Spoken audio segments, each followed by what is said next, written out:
Well, I think there are always some places to cut. And an obvious thing that they have talked about is taking some of the MSTU Parks money and using that on stormwater, and that seems like just an odd solution because the MSTU isn't paid for by everybody, but the stormwater would be countywide. So why you don't match up the recipients of the benefit, if it is a countywide benefit, and it is, why you would earmark the tax? It seems like people profess that they want to broaden the tax base and lower the rate, and this is exactly the opposite of that. Sure. So today we're out here in front of the Water and Sewer building where the commissioners' meeting is going to be tonight to talk more about the budget. The whole conversation got started because some of the members of our group emailed Wayne Harris about their protest of tax increases and why they're against it. And not just why they're against it, but what we can do in order to not increase taxes. There were some valid suggestions brought up by numerous individuals on how we can cut the budget so that we don't have to raise people's taxes. That's what a fiscally conservative Republican is supposed to stand for. That's what our Board of County Commissioners claim they are, but that's not how they're acting. They're acting like the Democrats. They shouldn't want to raise our taxes if there's any way possible that they can cut our budget. The conversation went back and forth with many different individuals, but one individual specifically brought up some very valid points and emailed Commissioner Harris about 4 paragraphs full of suggestions on why aren't we cutting money here, why aren't we cutting money there, and making some very valid suggestions. The email that he received back from Commissioner Harris was very disparaging on our group as far as the Patriots go, and the Tea Party itself, saying that we're an offshoot of the real Tea Party. He then went on to, after I emailed him back and gave him my response, I received an email back from him today letting me know that our group is basically stupid, and he did use these words. He said we're stupid, we're malcontents, and we don't have our story straight. That we're not. We're not in the reality of things. We don't live in the reality of the real world, and we don't have our information. He said that we haven't done any research on the budget itself. That he doesn't think that any of us has actually even printed off the budget. I brought with me tonight a budget from the past 3 years, including the proposed budget that I printed off back in May when this first started, going into the workshops. So I've had this budget in my hands for several months now, and I have definitely reviewed every single line item of it. There are many areas that can be cut, and from what I've seen, I don't know how the commissioners can even make the statements that we don't need to cut if they are looking at the same budget that I look at.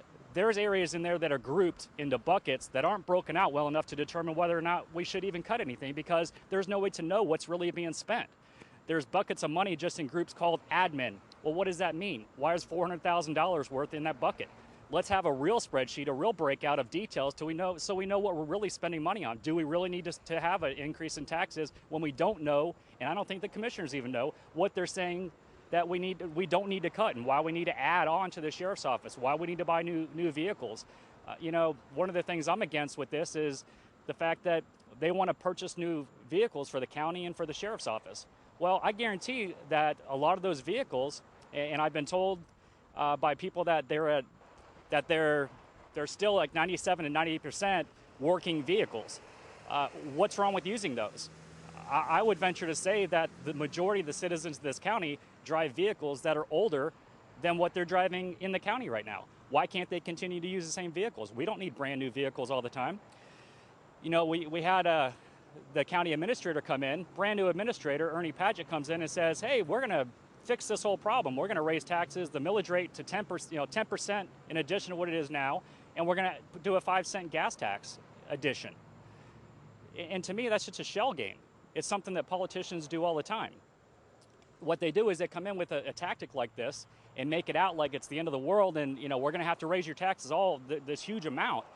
And then the public, there's an outcry. They say, no, we can't. We don't want that huge tax burden. And then the county commissioners come in and say, no, we're not going to do what the county administrator wants. We're only going to do a 3 or 4% increase of the millage rate, and we're only going to do a 3-cent gas tax. And then everybody says, oh, okay, yeah, that's not so bad compared to what the county administrator wanted. So you see the picture here, you see what kind of games they play? This has to stop. This is not how a fiscally responsible Republican committee should be acting. And the way that we're getting emails back from Commissioner Harris specifically is derogatory. It's not professional. To me, it's unethical. The fact that he calls us stupid, that he calls us malcontents, that he says that we don't know what we're talking about, when we have been very involved in the budget process as far as keeping up with what's going on. Just because we can't make it to every meeting, that's not my job to make it to every meeting as a citizen. That's their job, and it's their job to do what's right for us. We voted them in. And based on that vote of getting in, we expect certain things from them because of what they promised. When you run on being a fiscally conservative Republican, that's what we expect you to be. So that's why we're out here today. We're out here because we want to remind the commissioners that they work for us. We put them in office, they work for us, and they still have to listen to us. They can't just dismiss us when we give them ideas. You know, they say they want our suggestions. They don't want to just come in and complain. They want us to give suggestions, and that's great. We tried to do that. But as soon as we try to do that, we're called stupid, and we're not going to take it. And I don't think any citizen in this county should take it. So that's why I'm here today. Anything you want to ask me, I'll tell you the truth. Okay, we would like to know, we've got a bunch of Tea Party people out here on the street. I see that. You got about 20, it looks like. Protesting the tax increases and Sure. everything, and we'd like to hear your side of the story. We've had a number of people tell us why we think that there should not be any tax increases. And do you have any comments? Sure I do. I think this what's the word I want to look for? I think it's misunderstood knowledge. For the last 5 or 6 years, we've not raised taxes on anything. And I think there comes a time where you have to pay for what you haven't done. And I believe politicians like myself and others have patterned themselves to, or what's the word I'm looking for? Patronized themselves to the non-taxing and the non-voter or the voter. And now it comes a time we have to pay the pauper for it. Okay. There were some emails that are going. Yep, I wrote them, not denying them. Yeah, and you called the Tea Party. I think the term I used was conspiracy theorists and malcontents, and I believe that firmly. You also indicated that the Tea Party was stupid. No, I don't know if I said stupid. I said some of their thoughts are stupid. I do want to tell you that I believe there's a big bad case of terminal, or I should say chronic logorrhea brought on by a terminal ignorance. That's my belief of the Panhandle Tea. Not all the Tea Party. I believe you are a bastard child of the other Tea Parties. That's my belief. And the question is, why am I here at the Board of County Commissioners tonight? I just happen to be a person living on Social Security only right now. That's the only income I have. And I can't stand a tax increase. And I think with the sequestration, and we know that Congress is not going to fund, or the House and Senate together are not going to fund the military to the level they are now. They can't. And so there'll be a lot more people out of jobs here shortly. So I can't see it. I can see tightening the belt. I can see laying people off. I can see less services, but I can't see adding to the taxes right now. Thank you. Hi, I'm Rebecca Sherry, President of the Condo Alliance of Okaloosa Island, and I'm here because I am taxed enough already. I'm here to tell you that Okaloosa County has fat to cut in their budget. They spend over $6 million providing premium-free health insurance for their employees. That's $6 million. If it was $3 million, they wouldn't need the ad valorem tax increase. So why not reduce that premium, make the employees pay a bit, and don't have an ad valorem tax increase? Thank you. Hi, I'm Steve Menschel, and I'm a member of the Panhandle Patriot Tea Party, and I have attended all of these budget hearings. I'm glad to see people getting involved.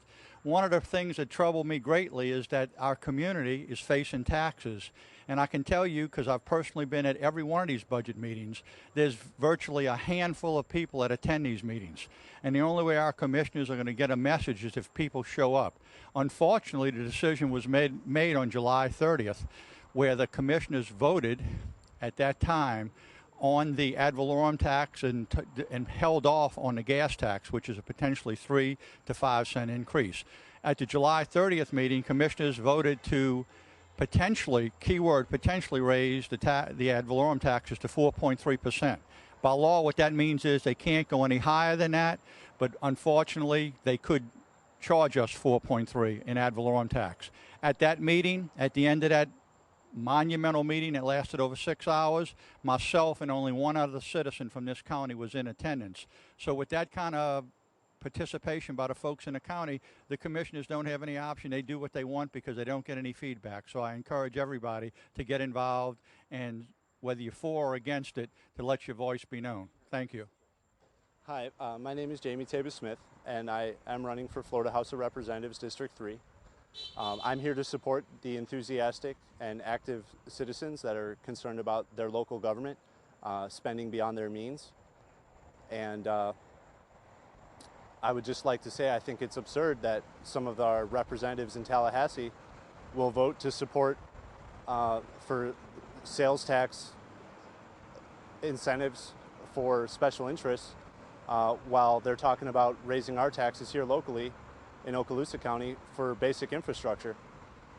And I'm concerned with issues like that. I think in a Republican-led state, in a Republican-led county, we shouldn't even be talking about raising taxes. We should be talking about living within our means.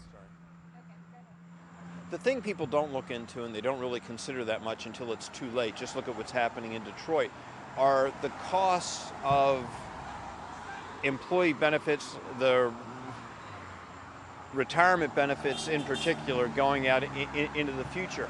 It's more or less an unfunded liability in a lot of places, but those costs add up. So it's just something that needs to be looked into, that I don't think we hear enough about it. If it's adequately funded, great, let's hear it. And if it's not, let's do something about it.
Hi, I'm Rob English. I live in Laurel Hill, and I'm against any tax increases at this point in time.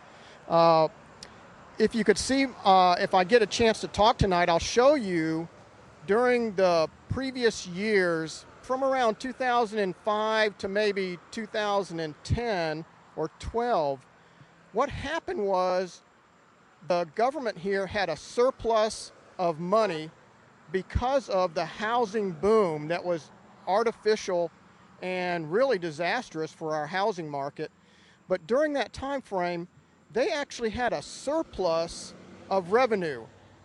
And what they want to do is, because the housing boom is over and we're into a housing bust and the economy is not that great, they want to plus up because they're missing all that revenue that they had. As a matter of fact, when Mr. Padgett put out his letter, his reference year was 2008. Well, 2008 happens to be the year of the highest revenues in the history of Okaloosa County, due mostly to that housing boom that I talked about. So when they compare what they have now with 2008, realize what they're doing is they're artificially telling you that we are in a budget decline, when in reality 2008 was a massive surplus of revenue. This isn't a decline. We are pretty much back now where we ought to be if we didn't have that artificial housing boom and bust. And that's what people really need to know. We didn't go through a budget crisis, we didn't go through a budget cut. Our government had a surplus, and obviously, one, they didn't return that surplus to us, Two, they obviously didn't use that surplus as wisely as they should have. Otherwise, they wouldn't have these, quote, shortfalls. Another thing, they talk about giving county employees a raise, 3% raise.